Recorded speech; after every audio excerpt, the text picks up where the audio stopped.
ایک بڑی تباہی سے اپنا بچاؤ کیا۔ دشمن کی طاقت ٹوٹ گئی اور قریش دوبارہ اتنی بڑی فوج جمع نہ کر سکے۔ یہ جنگ اسلام کے دفاع اور مسلمانوں کی استقامت کی ایک عظیم علامت ہے۔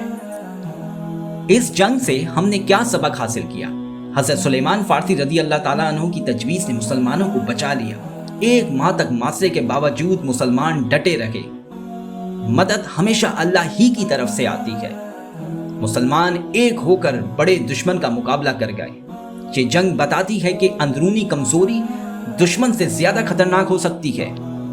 یہ تھی غزوہ خندق کی کہانی، ایک ایسی جنگ جس نے ہمیں ایمان، اتحاد اور حکمت عملی کی اہمیت سکھائی۔ اگر آپ کو یہ ویڈیو پسند آئی ہو تو لائک کریں، شیئر کریں اور سبسکرائب کریں نالج اینڈ نور کو، تاکہ آپ کو اسلامی تاریخ، تعلیم اور مسلمانوں کی خدمات پر مزید روشنی ڈالنے والی ویڈیو مل سکے۔ جزاک اللہ خیر۔